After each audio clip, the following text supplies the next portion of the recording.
This is Jack with Housemasters LLC, and I'm going to be taking down the stair rail here and replacing it with a new one, a bit more updated version, something that fits the times better than what this here original issue that came with the house. So just giving you the heads up on what you're going to see. This is all going to come down. I already have all the screws removed from the post. They had these decorative buttons, which I'm not a big fan of for using that as a finished product. It looks tacky to me, but that's what was in the post, concealing the screws.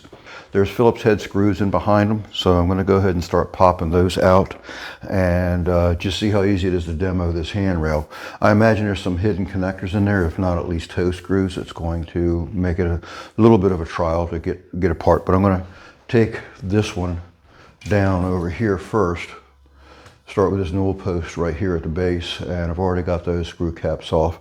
So between pulling them off, I should be able to just simply pull this off to the side. And we'll see if I have to change up. You'll be the first ones to see.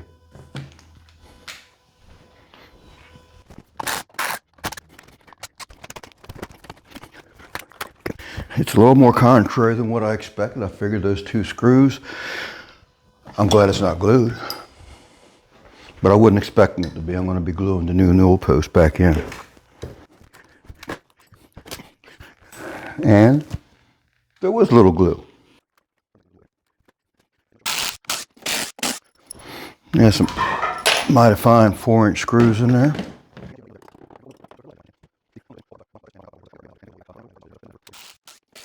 Yeah, all nailed together. Usually I like to see rail bolts. I showed you them in one of my other videos. Rail bolts are very strong, secure. Of course, this stayed in place until I took it apart, so it's saying something for nails and such as that.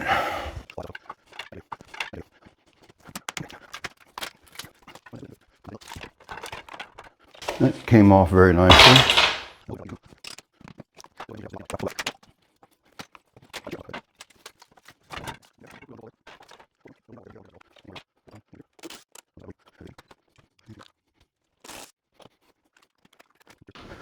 That went as well as I could have hoped. So it went quick, fairly clean, only a minor ding in the wall. Got the typical drywall patches that I'm going to have to do, which I expected. I got all the mess cleaned up from doing the demo on the handrail. Got that all picked up so I can walk around a little bit safer. Started pulling the carpet off the staircase because even though the treads are going to be done in the LVP tread, and fortunately they're going to be one piece, like 12 inches deep, 11 inches deep, even with the returns applied to the sides as one piece. That's the way they're ordering them. I still got to get my skirt boards up here, and in order for me to get my skirt boards, I got to pull this carpet off. And it was also judged between myself and the floor guy who's doing the stairs and the rest of the floor here and there.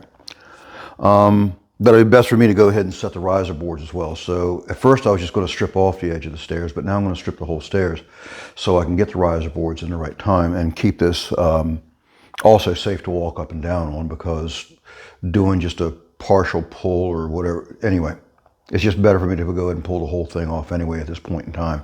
I get to know what I need to use or what the lengths of material are, things like that. So carry on. Thing with these carpet strips, taking them up, again, I love my fantail bar. Again, it's contrary with that end on it, but still it's worthwhile having around. Got a nice curve to it. I can slip it up underneath of the end of the tack strip and start at the end. And as long as you keep a close push up into where the nails are, it won't break. I'm going to put one back here, and you can see this just wants to break off. But if I can get that bar all the way up to that nail will still pop out even with this piece being cracked. So that's the trick, is to get it up there close, and these will come out in one full piece, making it less pieces of trash to handle. So it's pretty handy. These things got these tacks on them like they are vipers. They will snag you in a New York second. Again, just start it right there. I gotta get these out of the way. Didn't figure on it, but I gotta get a skirt board up in here. So I could cut these off with a multi-master and just get them out of the way, but by the time I do all that, I just soon go ahead and pull these out of the way 100%. because I got that end to deal with and this end to deal with. All right, that's pretty much the bulk of it. I got a lot of scraping and cleaning to get these staples up so they're not trip hazards and such, so I'm just going to bypass that and get that off camera. And, all right, I'm got pretty much everything prepped out and I'm ready to start cutting off these nosings here just to get them out of my way so I can just get all my layout done properly, because I need to know where every limit is when I'm working on a set of stairs, because it affects, well, how the steps get finished, especially the handrail, because this handrail is going to be intersecting with at a 45-degree angle, and I got to get those newel posts exactly on the mark, or otherwise, because the way the tangents can work, one gets placed back too far or whatever, then the handrail just simply won't meet and it'll look kind of funky. Just a detail I want to make sure is set right. So I'm going to go ahead and roll on with cleaning off these tacks that are in the way and get these nosings cut off so that I can get all my points set.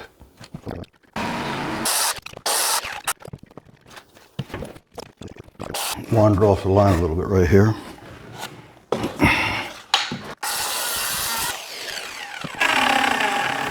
That'll get me a straight line.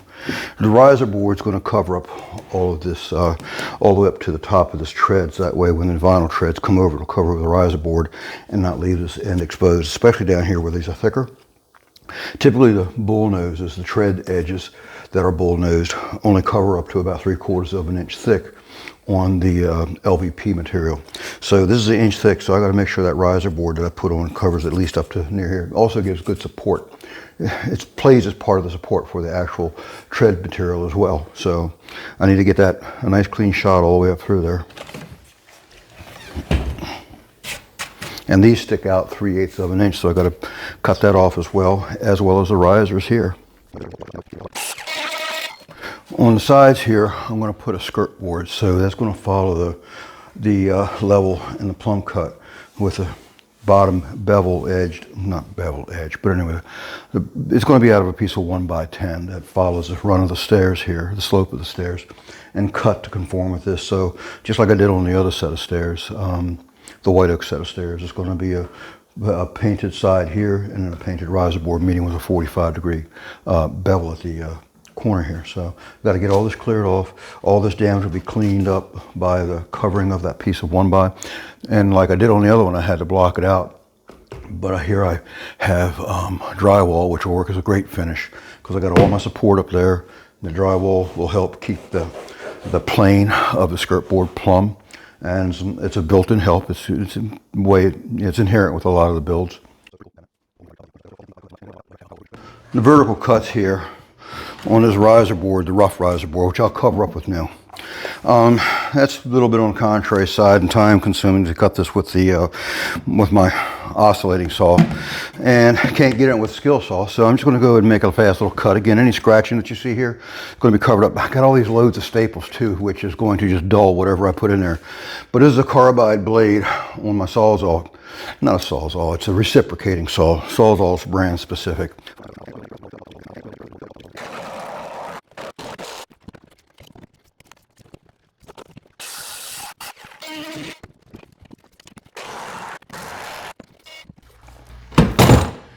For the most part, this should have all my demo done. I got a big mess to clean up.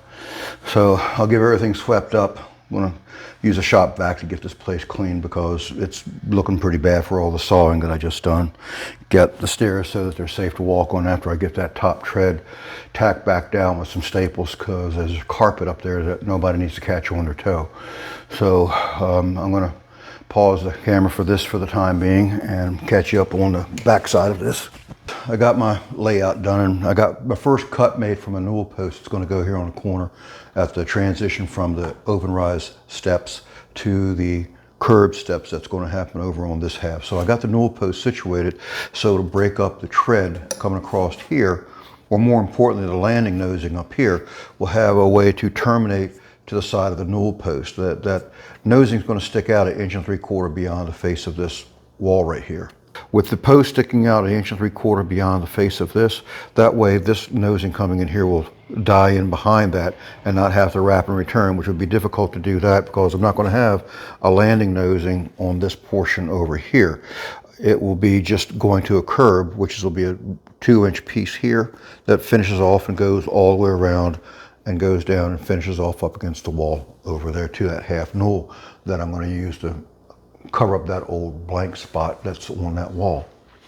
With that, I got my intersecting points where the handrail is going to turn a 45 degree. I have this other newel post laid out here where I'm going to take out that little bit of a chunk there and the drywall here as well, so that I can set my newel post to the framing rather than like the original one that was here, set superficially to the face of the sheetrock. I'm going to eliminate that one in the middle right there.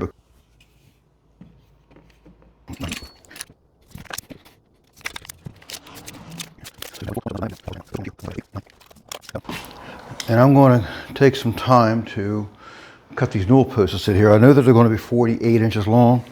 I like my handrails being 38 inches above the finished floor. Code allows 36 inches as at the lowest, but to me that feels like it's just for an adult at least, and I'm only average height. It just feels a little low to me. 38 just helps that, at least helps my gut stay in the ring better. So anyway, I choose 38 as a good height. They allow any high, higher than that. The handrail over here is where they're really sticklers, where they have a 38 as high and 34 is the lowest mark that it can go down to. So with the newel post having a slightly detailed top, I'm going to hold the newel post up higher than the handrail by an inch, making them 39 inches above the finished floor. So with that set, hold my tape at 39. And I got a 48-inch handrail is a good number. That'll give me plenty of anchor. So I'm going to cut a number on them at 48. I got, well, two of them really. Just I forget to put the camera on sometimes. I get a little excited doing my work. I got the one newel post set at the top of the stairs. That took a lot of, this one right here took a lot of fancy cutting here to get it to set in place. Got the 2 screws there and the 1 screw here that helps draw this in tight here, and then the 2 that draws it in tight right there. Besides, I have a polyurethane glue set into the back of it so it'll hold it in there permanently. It's really, really good and solid. It does exactly what I'm hoping that it will do. I'm going to set the one down here on the back of me down here at the bottom of the stairs next, and I'll leave the camera run for that, and I'll show you how I went through this one by doing what I'm doing on this one down here. This one over here is still set temporarily. It's got just 2 screws holding it. It's in the right spot, but I want to leave this one loose until I get the handrail set in place, because I'm going to use biscuits to hold this handrail in place at the top so that it just stays located better while I'm putting screws in to hold it in place, because whenever screws go into the toe screw angle like these will take, it's going to want to push it uphill, and the biscuits will just keep it exactly where I want it at. I can put a toe screw practically in almost any direction that I want, and it will not go anywhere except for tighter than what it was, than what the biscuit has it. So I have a half newel to set over there, which is cut and ready to go in place. I've already checked the wall for blocking. It's fully blocked all the way behind it.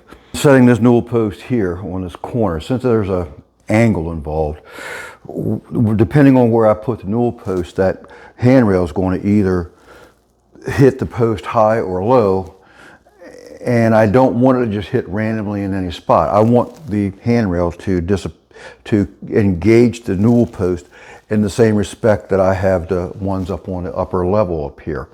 That's going to be about 1 inch below the top, and the newel posts have a chamfered top of 1/2 inch, so the flat that's left over from the newel post will at least have 1/2 inch flat, and I'm going to get a newel post and show you here. This is the last one I have to cut, and what I was referring to about the inch down from the top, these have a chamfered top. That's the bevel you see around the perimeter, and it's about 1/2 inch tall chamfer, 1/2 inch from there to the very top.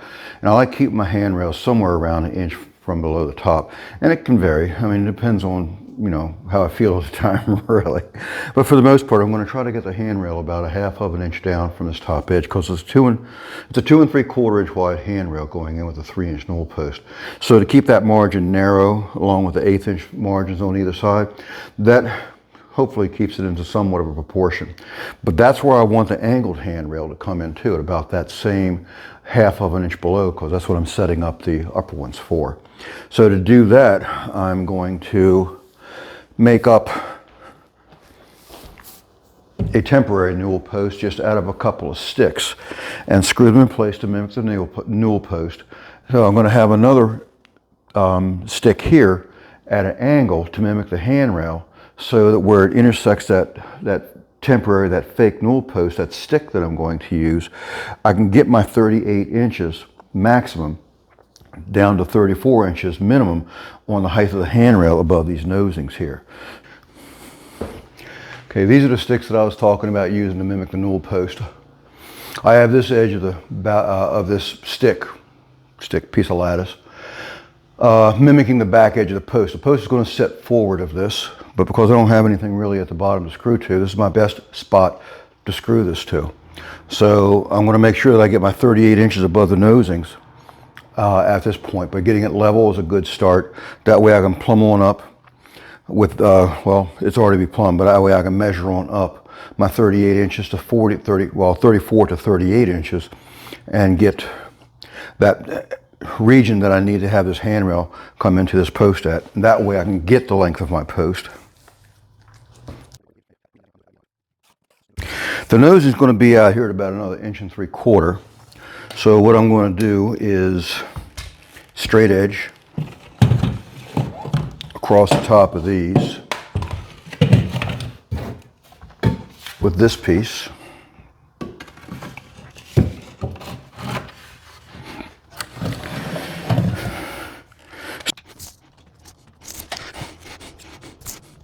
What I'm doing here, I have a 4-foot level. I'm going to mark where that intersects the floor. That 38 inch mark, that nosing mark, the run, so to speak. And I want to intersect that. Then I'm going to measure from that mark up 34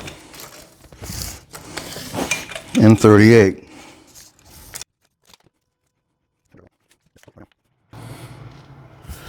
I'm just going to move them over to here with a little bit of compensation built into it.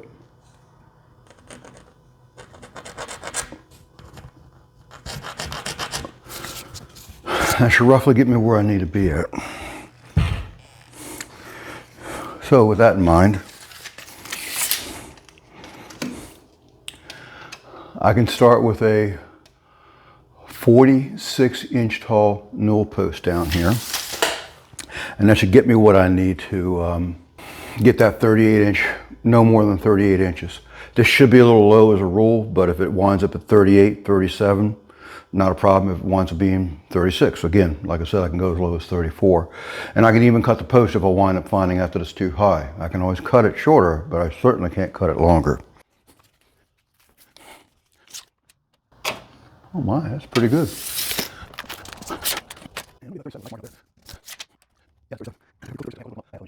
I can cut this off at 45 and know that it's safe and still have room to pocket it in down there at the bottom. I have the newel post cut the length, and that should work out well for the handrail coming in. It doesn't look too blaringly tall in its position right here as you're approaching the stairs. I'm not really crazy about handrails starting about this high. It feels like you've got to climb up to just reach them. So this is a nice height. The block that I cut off, I typically mark what that come off. So when I make my plugs out of the leftover block of wood here, I can choose the right side so it's an automatic grain match. And I just got to look carefully what the texture is, the part of the grain that I'm drilling into. And I also label these so I'll know. I got a few of them labeled already. So this one's number 4. So this little stick has done served its purpose.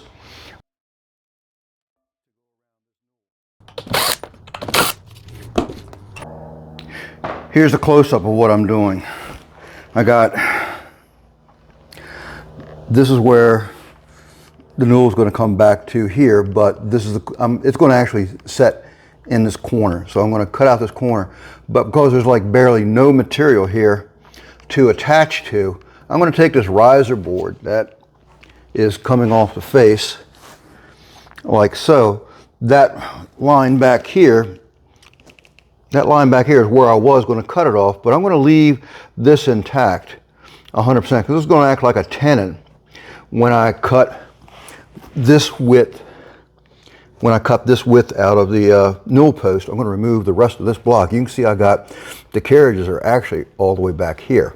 So I'm going to pull this block out the rest of the way, and that's going to give me 1.5 inches of tenon that I can slather and glue, cut it into the bottom of this newel post, 3/4 of an inch wide groove, the height of that riser board, fill that with glue, and I'll have to do some notching, but it'll be minimal amount, and that'll give me the best anchor that I can with this situation that I have here. So I'm going to take the rest of this block of wood out.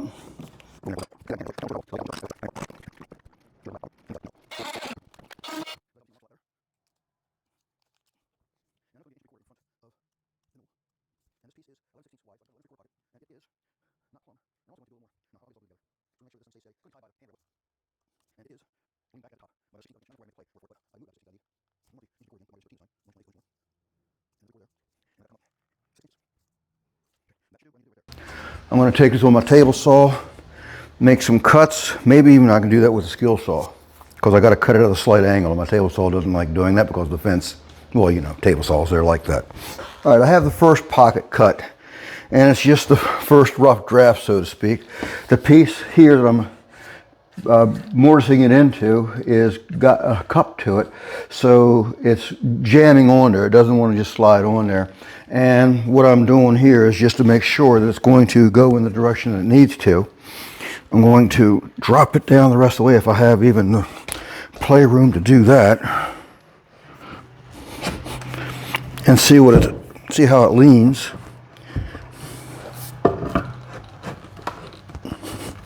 I've got to get it within at least 1/8 of an inch, you know, within 1/4 of the floor. That way. And really, that's really plumb. I need to make sure that I mark this in the right spot to get it to go that way, the 3/4 of an inch or so that I need for it to go. And it might be more than that.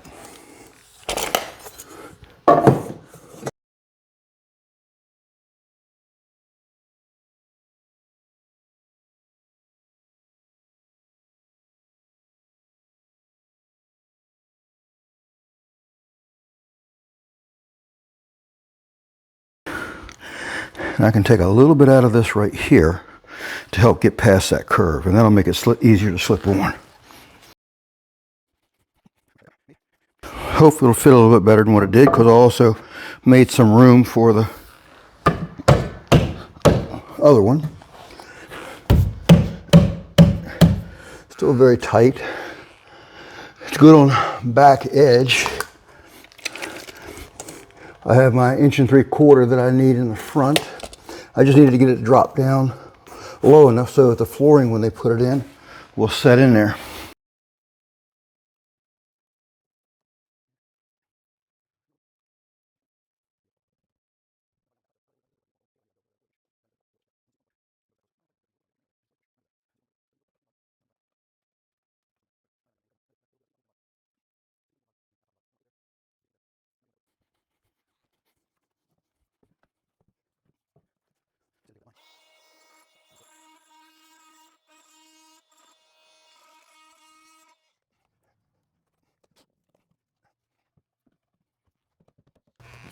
Right up on the line. Thank you, Lord.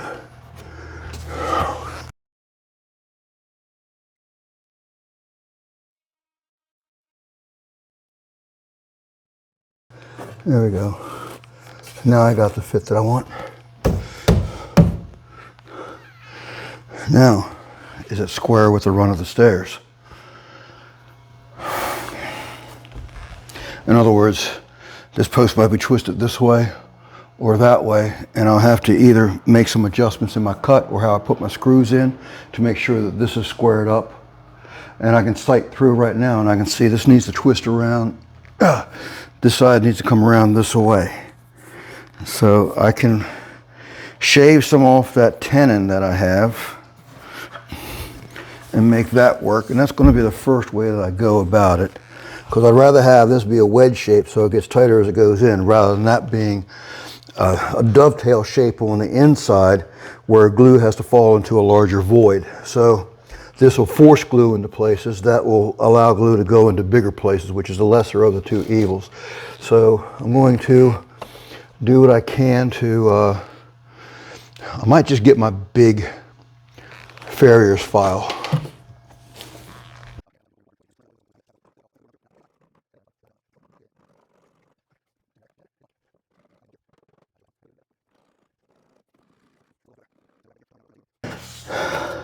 I don't think it's enough, but I'm going to give it a test.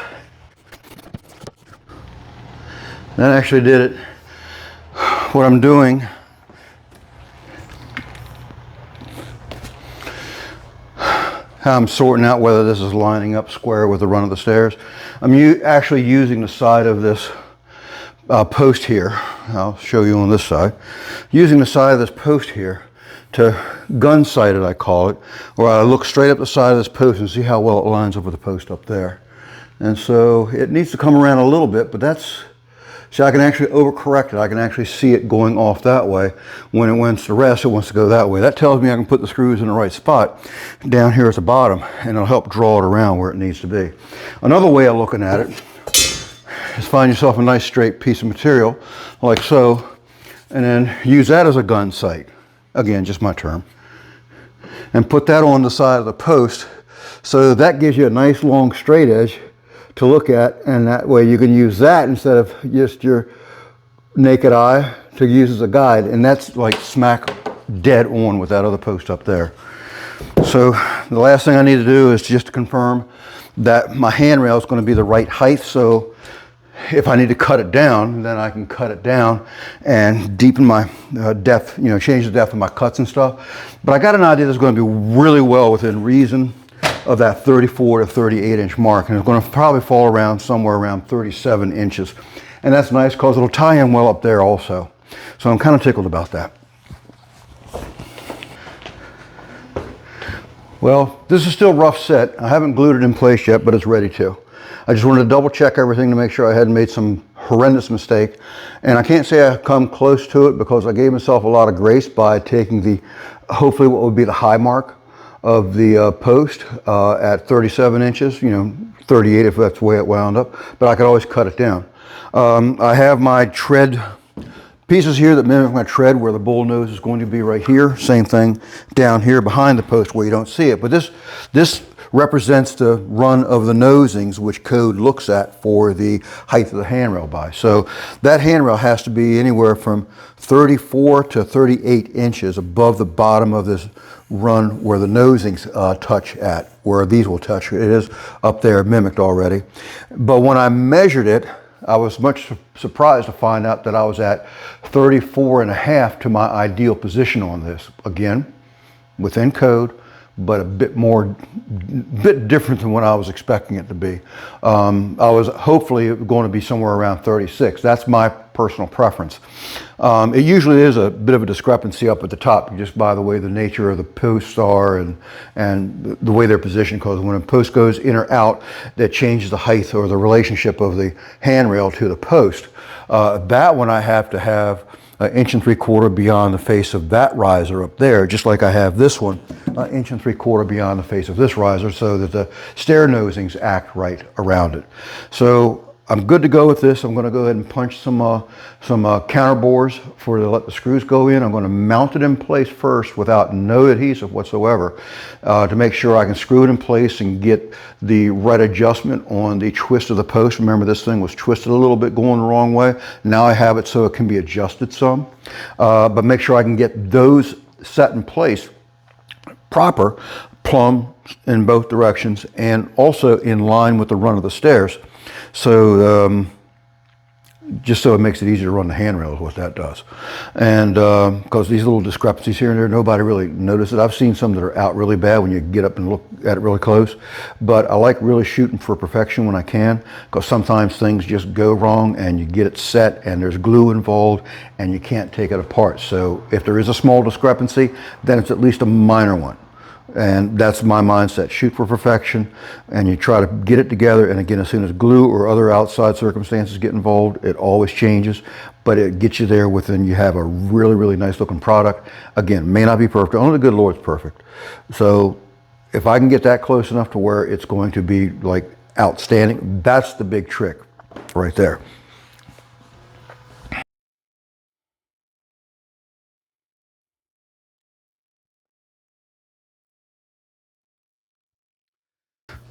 I'm marking this so I'll know where to put the screws in on the face, because once this is all covered up, I can't see a thing about how much wood's behind it. So with that mark made, I can give a better than educated guess that I actually have pretty much absolutely nothing to screw to. So what that means, I'm going to put my screws at the edge and then angle them.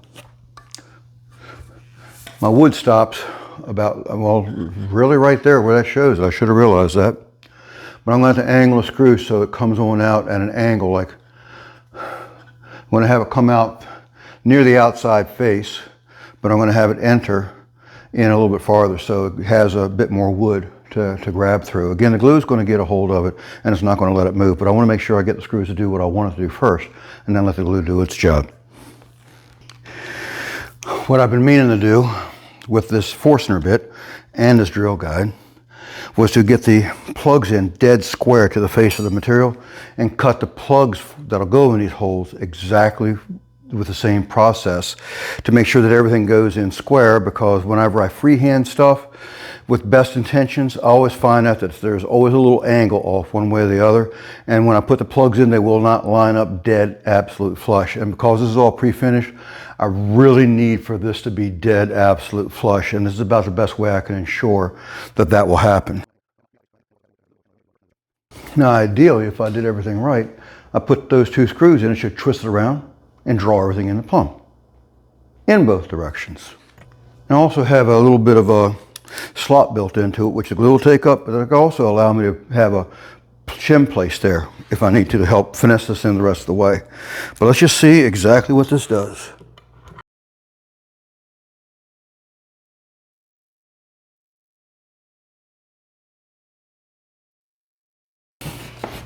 That should be this way. Good. A little bit more. Let me get the other way fixed. Catch both of them before I tighten it up. Yeah, it flew open. Let's see if it'll fly closed.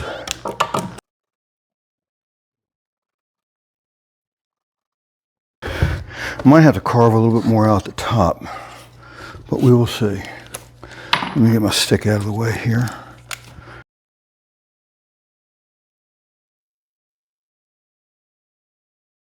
Good. We have a working scenario. So now I can spooge it all in. I can go ahead and get the screws removed.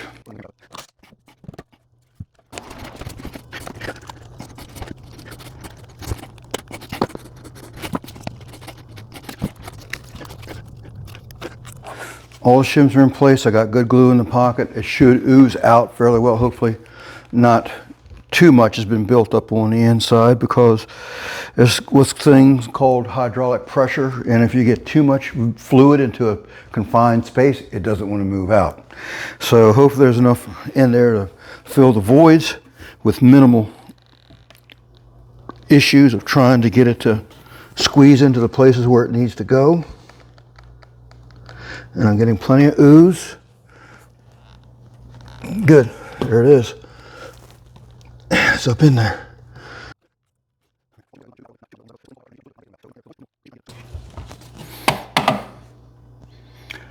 Now we're talking. I got just a little bit out of plums that way. I mean, maybe a 32nd of an inch. That way when I push that handrail in, I can pull it back into plumb and it'll be perfect, or at least as near perfect as I can get it. Good. And the floor slips in up underneath of it real well. I'm going to get a little block in there to help support the skirt board on that corner.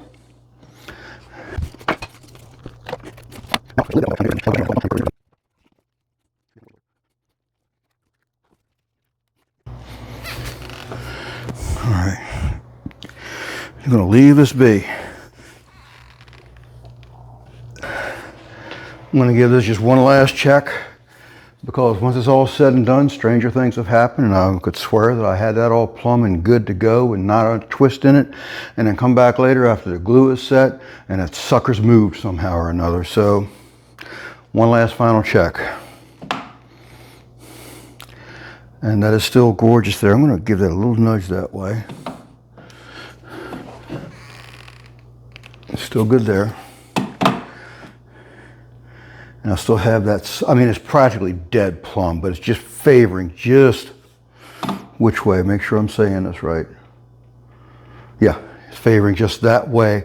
I mean, just the lightest push will get that in the plumb. And there's easy enough to do that when I'm shoving this handrail in there longer than what it needs to be to do exactly that. So when it comes in its right spot, it pushes even that handrail too, because that was intentional on this up here. This one is also leaning just slightly forward.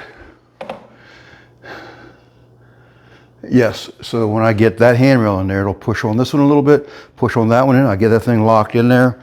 That sucker's in Fat City. Next we'll be getting this half Newel set up in place. Just to show you what I got. This is the piece of the floor that I'm going to use as the final finish here. And I'm going to set my Newel posts on top of that, so that that will already have the space that the floor guy needs to put that in under it by, because floating floor cannot be glued down, or at least this is not going to be glued down. And that way he can slip his floor in there with the proper expansion gap. I'm just doing this as an example. That's going to be back a lot farther, only about 1/2 of an inch underneath of it. But for my setting it in place purposes, I'm going to use that as my thickness gauge. Now again, I'm just going to mention that this carpet is getting pulled up, but I'm going to vacuum it at the end of the day to make it look respectable. But this happens to be a handy work surface, even though it's probably going to make some of you cringe. Again, they're replacing it with all this flooring that we're talking about, and that's going to actually happen next week. So I already have the layout lines where the handrail is going to cover. Here, this is the center line of the handrail, so the handrail is going to cover those marks. And I'm going to be able to pop 2 screw holes right there and not even have to worry about plugging those. But I'm going to set 2 screws there, and then the shoe rail is going to cover up 3/4 of an inch of this as well. So I'm going to pop a screw hole down there, and so that the screw rail will cover that up, and I won't have to worry about any plugs, and it'll hold everything tight. So, and the 2 screws up here will hold any kind of resistance needed for anybody pushing up against it, leaning up against it, what have you.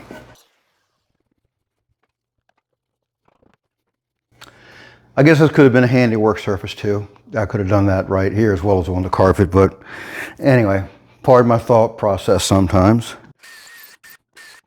All right, that's going to hold this at the top, and I'm going to pilot this hole in at an angle, so that gap that you may have seen on the scene before, that it'll help draw that in tight to the wall, so that gap goes to a minimum.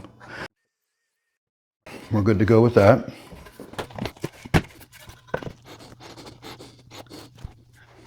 It's nice when it stays up there all by itself without screws. Now watch it make a fool out of me.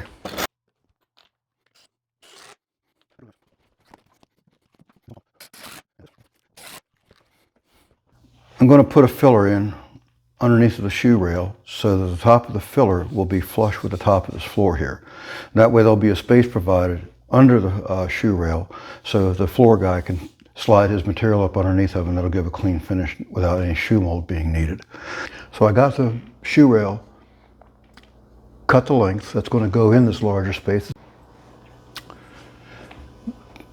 Back at the last scene, I had to lay this out for its centers. I also got the piece stapled down where I know I wasn't going to drill any holes. So what I did at first, I went and using the calculator, it was on my cell phone, it told me exactly where all the centers were, including the offset needed for the first and for the last, and it all jived out really well. I was able to take the marks that I put on the filler strip here, but I am going to lay this shoe rail in place and get those holes set up. Well, they're set up. I'm going to get the other one done too on the other section, and I'll show you where that one's next. I got a lot about wrapped up, but over here, this has already got its filler piece put in place also. That right there. All right, I got this piece cut to go in that one angled section over here, and I have the marks moved onto the face of the wall here, because this is a little contrary to try to get in the right spot, because all it has to do is just slide a little bit this way or the other and it's off.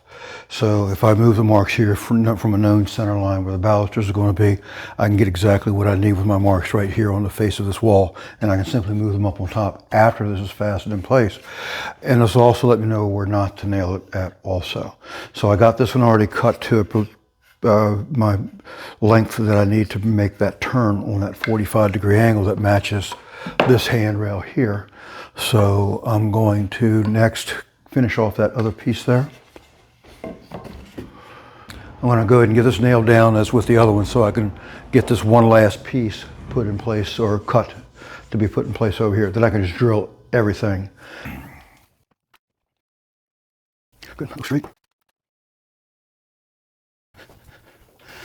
This one piece right here probably take me a couple of cuts, because I always cut them a little long.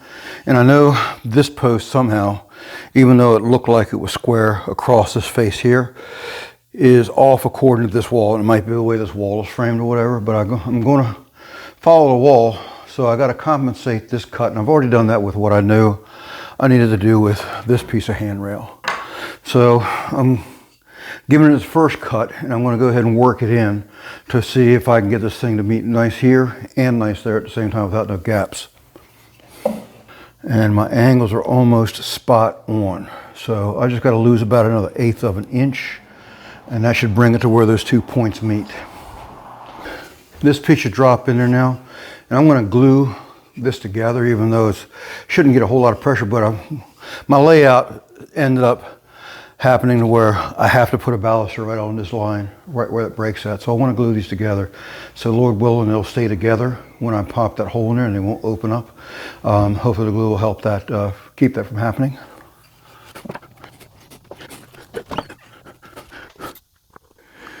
Oak is one of these that I like to get glue on, obviously, but let it go ahead and meet up with the other piece, but don't squeeze it.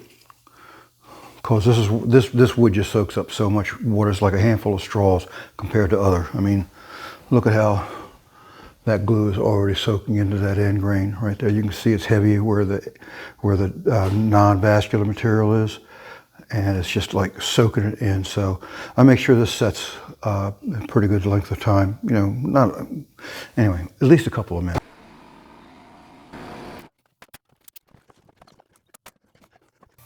I'm going to take a rough measurement for the upper rail and see if it's close to what I need it to be.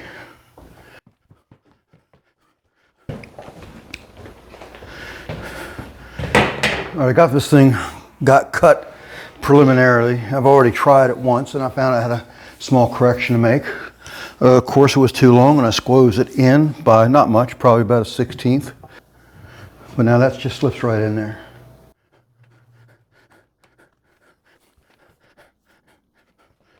I may have to fasten the ends before I can put this in there.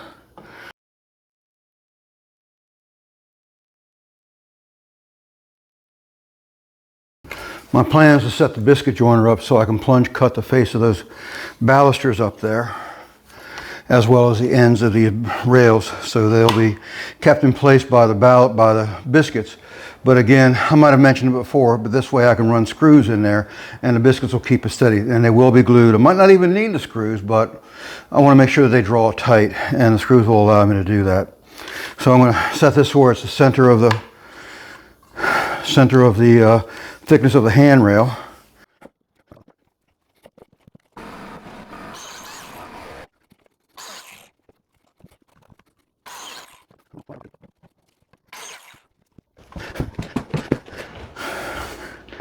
Now, the main thought is the reason why I went to do all this, so I could cut them in the center of the handrail, because I want to set the biscuit joiner on top of this prop stick that I have here, and that'll give me the same center as what it is from the top down on the handrail that I used.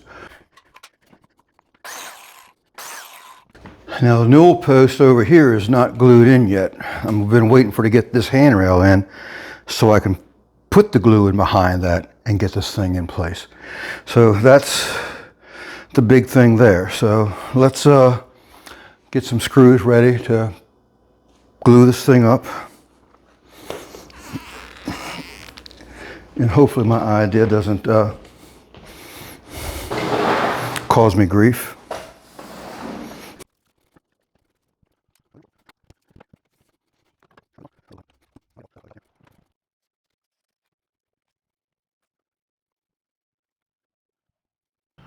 Now fasten that up over there 100%. I got the biscuit in, I got it glued in, and I have a toe screw up underneath of it. I have this temporary support here in the center that is toe screwed at the top so it don't fall out. And it's balancing by that one screw is over there.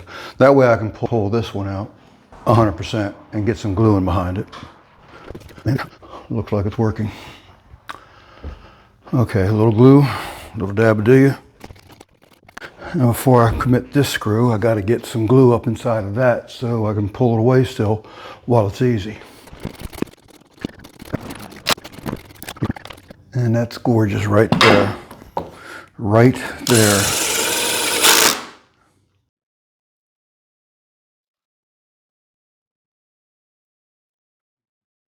The way that's leaning a little bit, it will make this piece too short, but I cut it longer.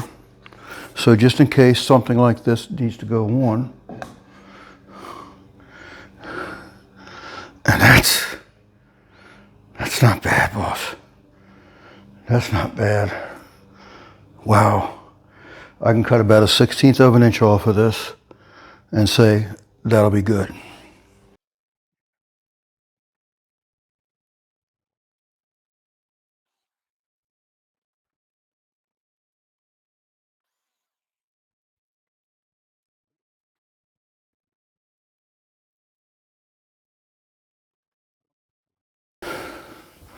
It's nice when it almost stays up there all by itself perfectly. That's pretty cool. This is where I'm counting on this paying off, and it looks like it is.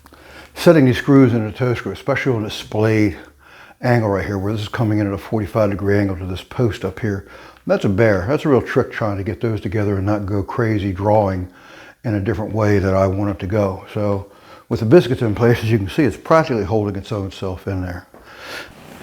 That drew well. Now I can take screws back out, run some glue in these things, and color this one in place. So this is progressing as good as I'd hoped. Not as quick as I'd hoped, but it's at least as good as I'd hoped, which is just as good.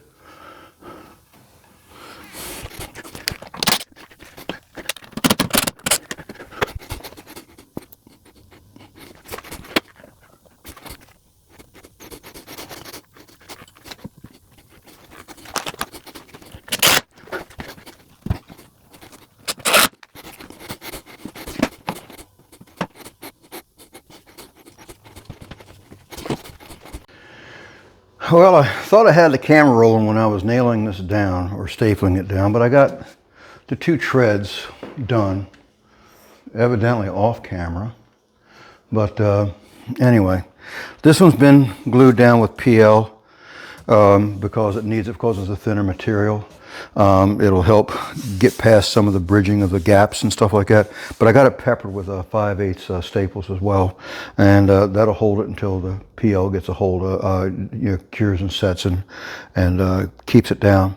The 1/2-inch layer here is just held down with some carpenter's glue, and I've seen that it had good transfer from the original plywood or the original OSB treads to the back side of the 1/2-inch. So I went ahead and nailed that down, stapled it down with 1¼ inch staples, and that should hold that until that glue gets a hold of it.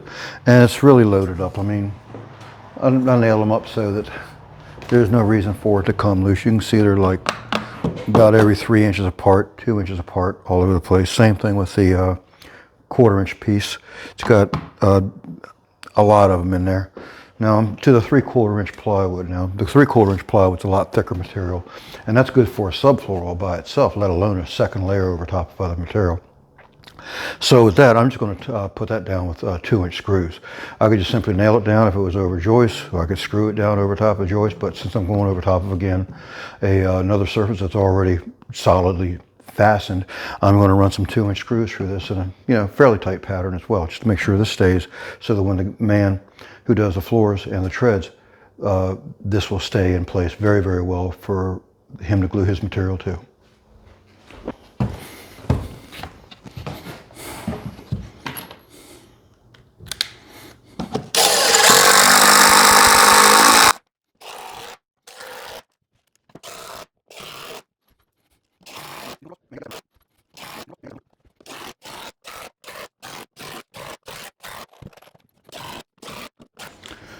Now, all that being done was just for the sole purpose of taking that dimension from the bottom of that piece there down to the bottom of the treads over there, or the corner that I just formed there.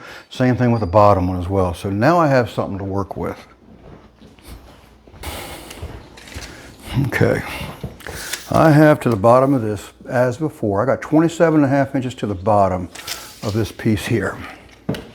If I got 27.5 by just simply throwing it up in the air and taping it off of this right here, I won't know how to act. I'm at 27 15/16. So I got to drop it down about 1/2 inch. That's pretty darn close for a first shot though. Just keep on going until it gets it right. I got 27 9/16.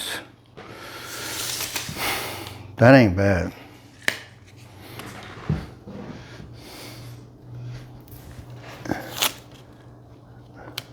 I am glutton for punishment. I did drop it that last little bit.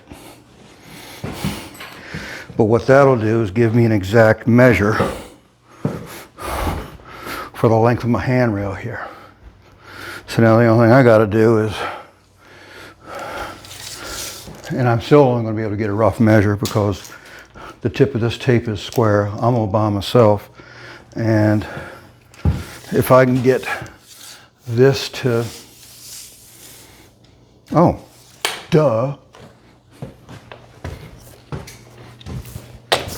Watch this magic trick.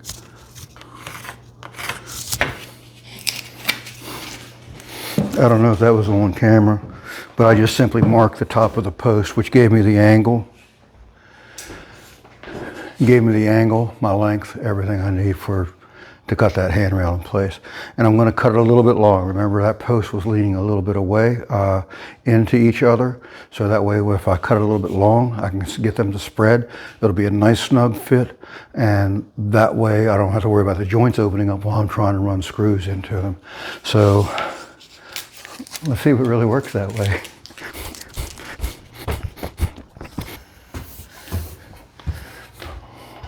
All right, I cut this about 1/4 inch longer than what my stick said it needed to be. So I can anticipate letting this get pushed apart a little bit. And that cut is spot on down there. And I'm going to see if just the weight of itself, I felt things just kind of ease in, so to speak. So I'm going to see what this looks like for plumb. And that can afford to go that way if that will let it go.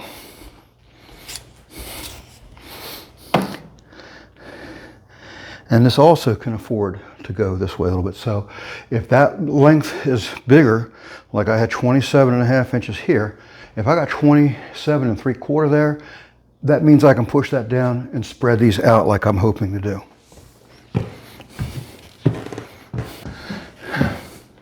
Now that's looking magnificent. Whatever it is, I'm going to leave it there because there ain't nothing wrong with what I got. Now, if I got room to spread it, I'm going to do it. I'm going to start with putting the screw in down there.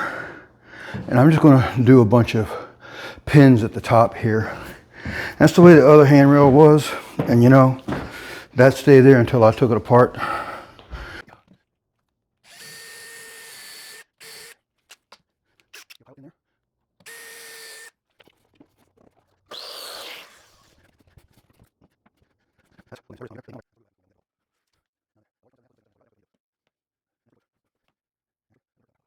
I'm on the number. That's my number. That's where I'm going to leave it at.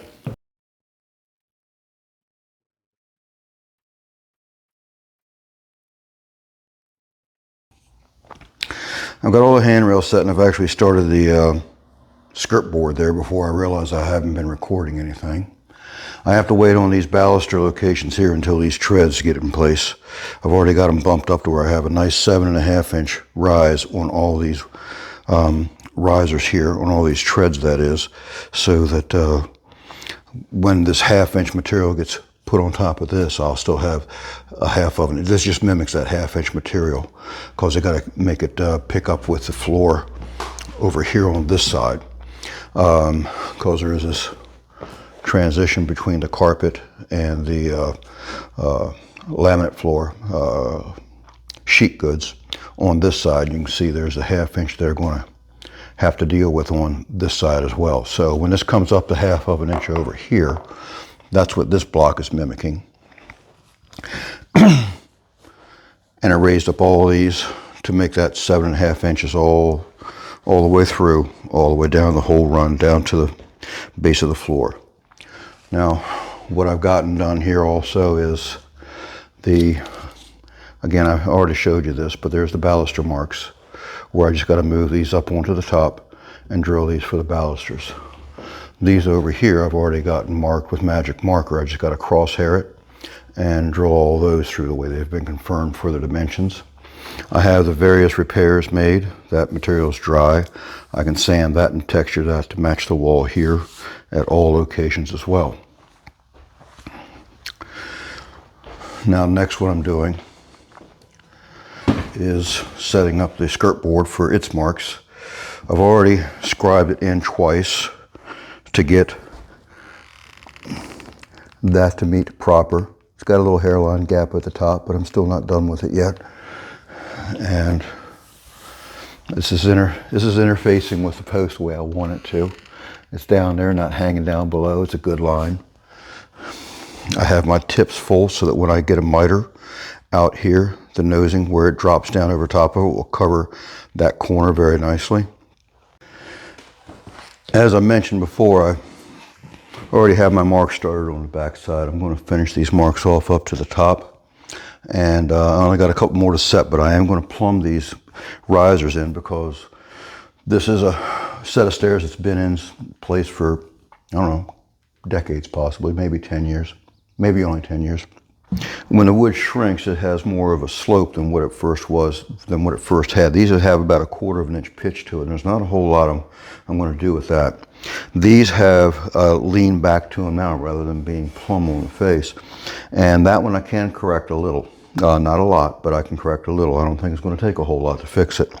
But I'm going to set this on that mark and bring a plumb line up. And that one actually is pretty good already. And just put a little tick mark there. That shows where plumb is. And also have a mark down here already that shows even with the face of this. So if it's away from it a little bit, to correct it from plumb, and actually these are reading very plumb already. I'm surprised.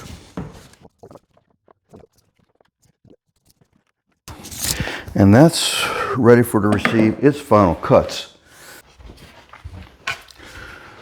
All right, I got this cut out to follow the steps that I have here. I'm leaving these little corners in there for the time being, the way these are run long. Only because I didn't want to make my overcut too close. I can't see it when I'm cutting it from this side of the material. So I'm going to finish these all in place while I have it nailed up. That way it's good and stable. I can make a fine cut without having to worry about the piece moving on me.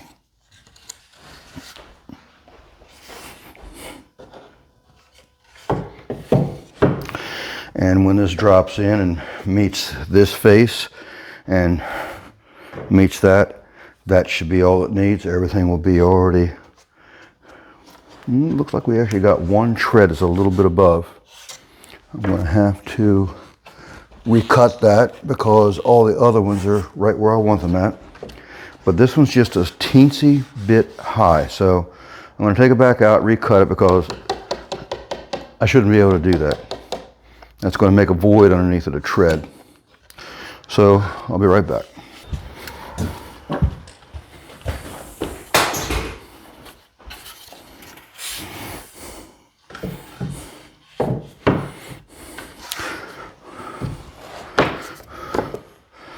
All right, that's good for nailing. I'm going to do that trick like I did on the other stairs. It seems like it worked out pretty good. But this right here is pretty much a reverse image of what's going to happen over there. So what I'm going to do is take this piece here and lay it over top of this blank slate, so to speak.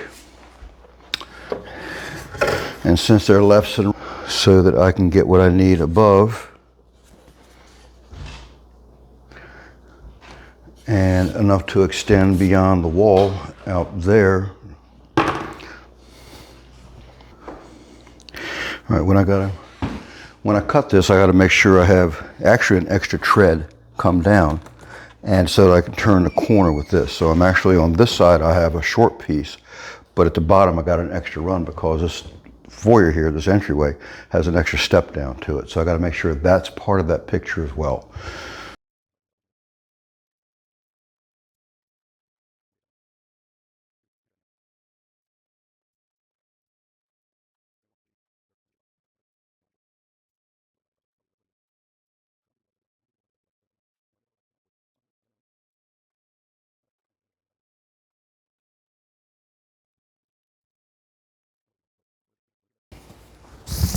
All right, so I'm cutting out all these.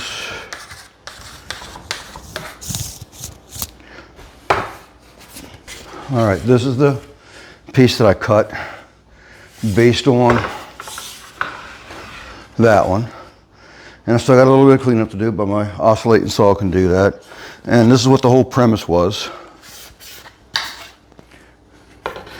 That this and that match up with each other pretty close.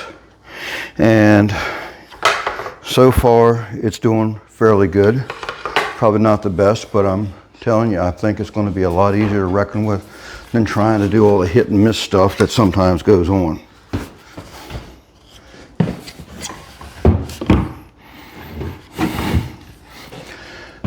And that's not too bad for a start.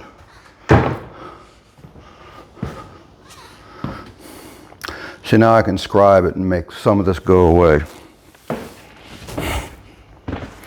So I got to drop this down 1 inch, which will make a lot of that go away.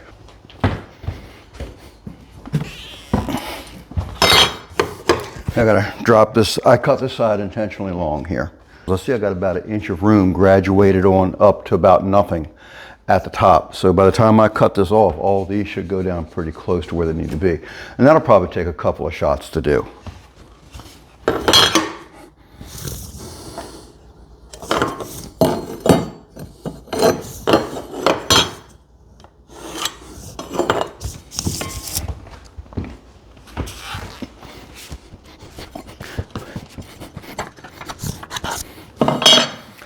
Give a little rough cut for length there.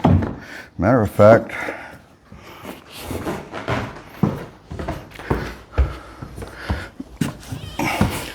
again, this is cut long. I'm just going to give it some more definition for this space with plenty of room.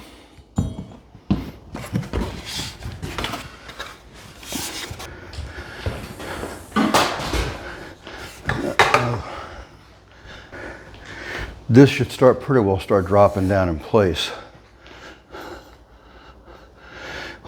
Since I got that cut at the floor, and now I'm going to clean up them inside corners where the saw I didn't want to overcut it to clean up the corners that way. So I'm going to clean it up with the multi-master. So this will fit, if it's going to fit all the way down, it will without these other little bitty pieces getting in the way.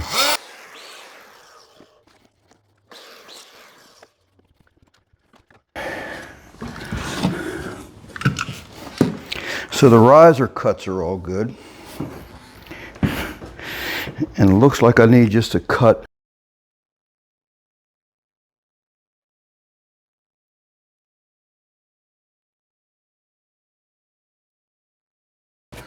It's looking promising.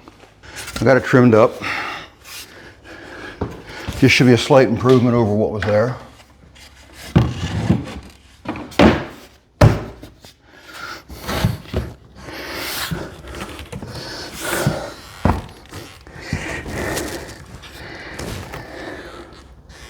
And it looks like that might even stay.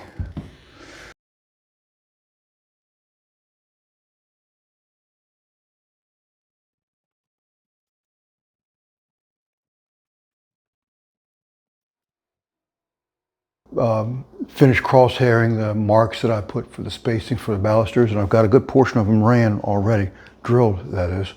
And I got about a dozen more to drill. Then I've also well, not pre-drilled, but test drilled to make sure I'm going the right depth and such with the balusters that I have, because there's always a pin at the bottom of a certain length. This is 1 inch here. So I'm going into the wood far enough to take care of that. And that will give me what I need to know about the overall length of these as well. So once I get these final holes drilled out through here, I'll start cutting those, and with the blocks that I had for the handrails, setting the handrails on top, this should be all the same length all the way through this horizontal run. Needless to say, the treads, which I can't do yet anyway because the treads are not in yet, those are all certain lengths anyway, so, or each one has its own length in its position. So I'm going to finish this run right here, get this drilled out, and start with the next step.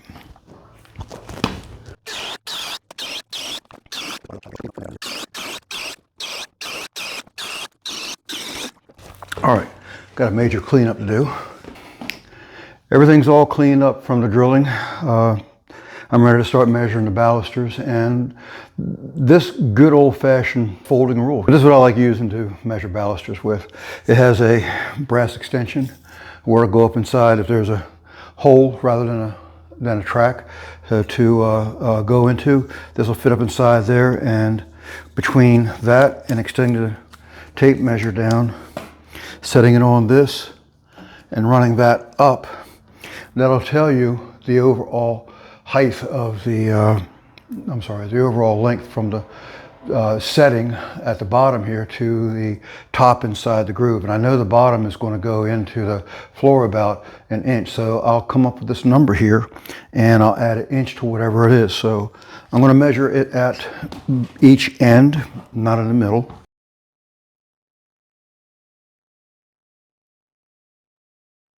All right, so I'm going to cut at least 1, maybe 2 at 36 3/4 overall and bring it in here and test it. Typically whenever I have a lot of balusters to cut that are all the same length, especially when they're metal, instead of going through one at a time, bing, bing, bing, I like setting up a jig. And it'll consist of just a couple of sticks screwed down. I have a square edge of a piece of plywood here, and I'll screw this down to the edge here on this flush with this side. This will be flush with the bottom, and then when I get 5 or 6 of these clamped up, I'll go ahead and put this and squeeze them in there so they won't jump around and stuff like that. That way I can just make one slice across the top. Maybe it's not the fastest way to do it, but you know, at least it works for me.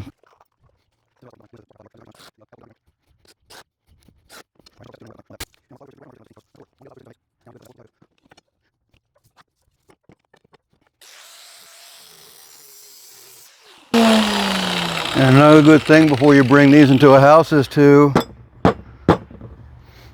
do that to them, because I've carried them in and left a pile of the grindings that go inside the tube. And yeah, it's an embarrassment when that starts dropping all over the place.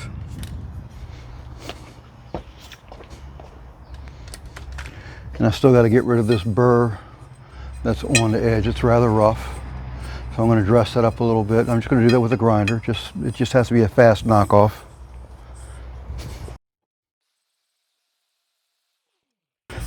That way it won't rub any of the finishes or whatever like that, in case they want to go up in the slot a little contrary if I miss one side or the other trying to get it, because I got a couple of things going on at the same time. This will keep the metal from misbehaving itself and putting a mark on something that I don't want it to.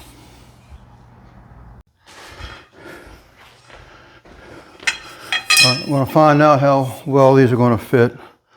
See if they'll even slide up into it. Start at the very end where I measured from.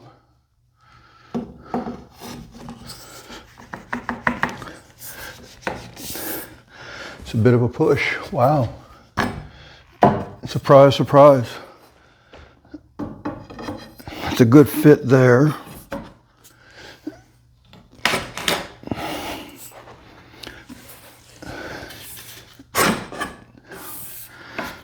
Let's see what that does. Well, it's not putting a hump in it. That's good. It's just difficult to get started. Maybe I should cut a little bit off the bottom just to make the first few easier to go in, because I can't raise the handrail up and I'm not about to take it apart because I got them things glued in with biscuits. So I'll do just that. I'll cut probably the first 3 or 4 off of either end, about 1/4 of an inch or so, and that way I can roll them in a lot easier. So I'm going to try a couple more of that, but with the end cut off this time, and just see how that acts. I got a few of the ends cut off shorter, so they'll roll into those holes better. The holes I'm going to do a little sanding around too, because they got just this little bit of a raised edge around where the drill enters the wood. So I'm going to clean them up, but this is still going to be just a test fit, just to see if they go in near the newel post. It's pretty important that I don't have to undo the handrail to get these in, or enlarge and make something larger than what it needs to be. And I just might have them too long too. Let's see what it looks like down here. If it's too long, then it'll raise my prop stick up in the air, but no, that's perfect. All right, I got the holes all sanded up so that all the burrs from the drill are gone. I wish it would have been a little bit cleaner, but it's just something that I needed to sand. And with that sanding that I did, it left just a little white edge that I'm not really crazy about looking at, right, especially where that black baluster goes down to. It just looks a little trashy. So what I'm doing is taking the lid off the stain can. They turned me on to a can of touch-up stain, and I'm glad I got it, because I've needed it a couple of times where they didn't send me a piece that I expected, so I had to use a my half baluster that was used down over there as one of these filler strips on that short run, and it matched everything up, but I did have to do a little bit of finishing on the job site with this right here. It worked out well. So what I'm doing here is just using a little bit of the wet that's on the top of the can that the touch-up stain came from, and just running it into the hole and get this one out of camera. I jumped the gun a little bit, but anyway, what I'm doing is just getting the brush wet. There isn't a whole lot in there to get it wet, but it gets it damp enough to where I can come back, touch these edges up,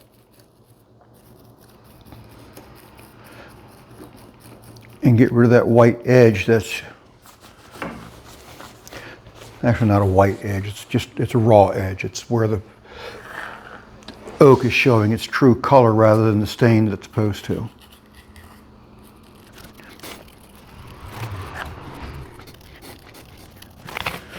All right, that ought to present itself a lot better once the balusters are down on the inside.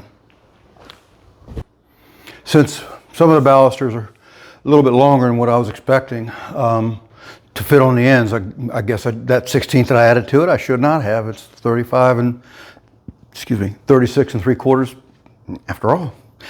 Anyway, I'm going to go ahead and take the ones that are that slightly a bit longer and put them over in this opening here, so that way I can make some use of what I've already gotten cut without having to recut them.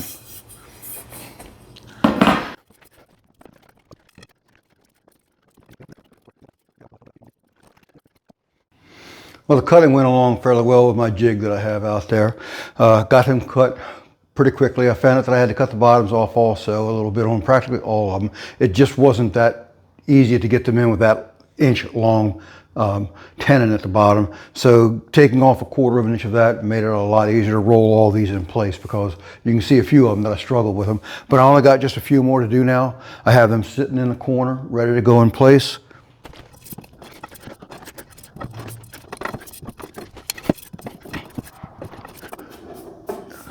Okay, that's all in for the upper rail. My miter box is set up outside. I got a tremendous mess in here. I got to pick up. My tools are strewn everywhere. I'm kind of caught between what I want to do, and I believe I'm going to start measuring up some of these fillets and really just start setting them in place. I got my compressor here, nail gun. What's not to like?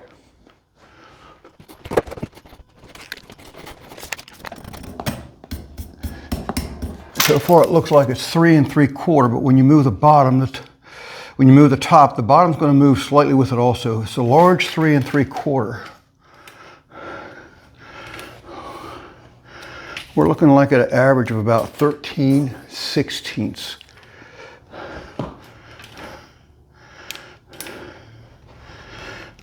It's beginning to look more like 7/8. So it's better to cut them too long than too short. So I'm going to cut a ration of them at 4 7/8. I'm sorry, 3 7/8. Duh. Yes, it'd been really bad if it was 4 7/8. That isn't code. 3 7/8 is. So I'm going to set up my saw for cutting multiples and get some fillets ran. I thought I'd show you my humble little saw setup right here. This is a, well, you see what it is. It's an 8.5 inch slide compound. And I've had this thing for, I want to say a long time. Any of you who've used these, you know it's been around for a while. I rebuilt it a couple of times and it's been a really good saw for me. I got another really popular saw. It's a 10 inch one. No, it's a 12 inch blade. It's a 780. And between the two, I would rather use this one hands down because I just know the saw. I use the 780 for reasons, and it's a great saw, I gotta say. But when that blade torques up, and it just takes a while for it to fire up, a while for it to wind down. The guard, I'm not really crazy about the guard. I gotta lift it up by hand. Of course, you can see I got this one jimmied, so OSHA would really love this one. But the guard's working, I just have it jimmied up so it's out of the way because I need to see the blade. Anyway, I just wanted to talk about this momentarily, but I also wanted to show you my system that I had for this. I got, again, it's a very simple little thing. This is a saw stand that I made out of all scrap plywood. It's nothing to brag about, but I tell you what, it does what I need. I can screw fence rails down to here and get something stuck out so I can do my graduated stops with clamps and blocks and stuff like that. It does everything that I need. So what I have here though is just a little clamp block here, if you can see that.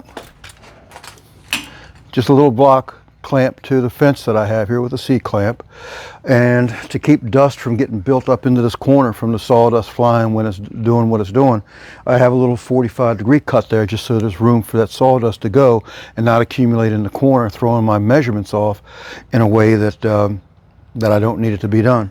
So this right here is set for that number at 4 7/8. It's a very simple setup. I hold this piece so it doesn't go flying when it's cut, and the other piece is hanging off this way. And it's really all there is to it. I just want to show you that because it's been a great little setup for me. Very simple.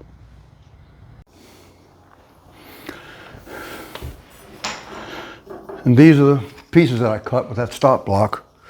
Again, they're just pieces that are 3/4 of an inch, 3 7/8 of an inch long. They're going to fit up into that track up there at the top. And again, very simple setup, very easily reproduced, very easy way to go about making multiples. I made about a dozen of them in no time at all. So I'm going to see how these work. And I'll probably have to cut some others that are different lengths, and that goes that way.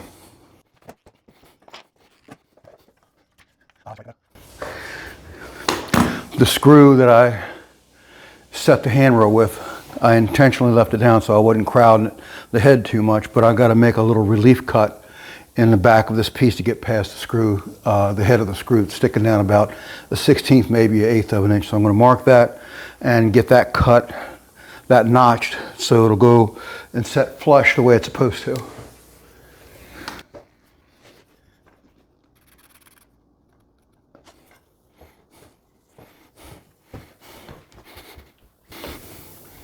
And this is all I did with it. Just take a little notch out of that by holding the saw down at a certain depth, and I just waved it back and forth a couple times with the blade running. Very simple little detail.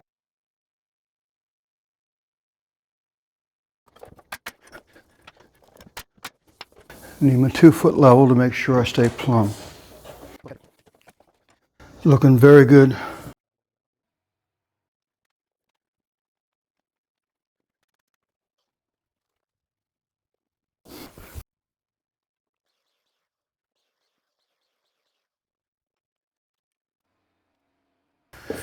Well, I didn't realize it, but the sun was in the lens, so I'll probably have to eliminate a lot of that shot if it was even in the scene where I did this last rail section behind me. Anyway, it's all done. Some of them had to be custom cut because it was wandering a little bit, but it didn't go off too far because I was checking it like every 2 or 3 balusters. So plugs to fill right here. Just little things that I would love to get done. Put a piece of 1x4 along here.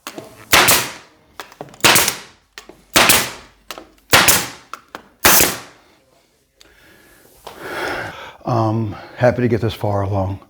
So I'm going to wrap it up for the day here. Again, a lot of cleaning up to do, and I might even actually have some daylight left over by the time I get home, which I'm kind of happy about. The risers are in, skirt boards done. The fellow who did the floor also put in the treads in tandem with myself, working the risers at the same time. We got all the balusters in, all equally spaced from post to newels, from newels to balusters, and then all the way down from the balusters to the newel again, all equally spaced. There are some times where you have to tighten it up because it just doesn't work out for the given span, especially when they're very, very short. I wanted to put one on the brake, or at least one either side of the brake, but that really messed with the dimensions of the spacing of the balusters by doing so. This was very straightforward. I wanted to do 2 balusters per tread, but code just wouldn't allow me to do that. It was going to make too big of a space, and I was afraid that I was going to get called on that. Although I don't like using 3/4 balusters for that tight of a spacing, but still, I went with a 3. I do have all my spaces met for code. The biggest one's right here because of the way this newel post was set in place. I had to do something with its positioning to be exact for, if I'd have ran it too far forward, then the nosing would have had to have returned around the back side, and these vinyl treads do not allow that to happen. It's not like a wood tread. And if I'd I ran it forward enough to capture that landing nosing, and that was as far forward as I could get it. I had that one happy spot that I had to find, and thankfully it wound up being in that spot. Not so far forward as to make that a problem, and not so far back as to make that nosing there a problem. And that's what dictated that space for the set of stairs. And down here, the same thing. I had the issue with that set of nosings. I wanted to pull it forward far enough to capture that, but if I'd have pulled it much farther forward, I wouldn't have had a whole lot to engage the newel post into. That return right there on that stair nosing, that's courtesy of the floor guy. Not crazy about it myself, but that's just a detail that I concern myself with. But anyway, but that's it, folks. Just wanted to show you what I had here. All right, this has got this job wrapped up, at least this portion of it. I'm going to move on to the baseboard. That's something that they added on actually before I even started the staircase. But this part of the deal is done. So I just wanted to thank you all for watching, if you managed to watch this all the way through. And if you enjoy watching it, please like and subscribe. This is something that really means a lot to me, this type of work that I do. I've been doing it for a long time, and Lord willing, I'll keep on doing it for a number of years, and I'll try to produce content based on what I do. I got 52 years experience, and I try to video everything that I do. There's some things that I've been plagued with in the way of microphone or technical issues, but I've updated my microphone and got a camera dedicated to doing the videos as well, so I don't have to worry about phone calls coming in and interrupting the video. Anyway, that type of stuff. So again, like and subscribe, please. Appreciate it, man. Hey, catch you all later. Bye-bye.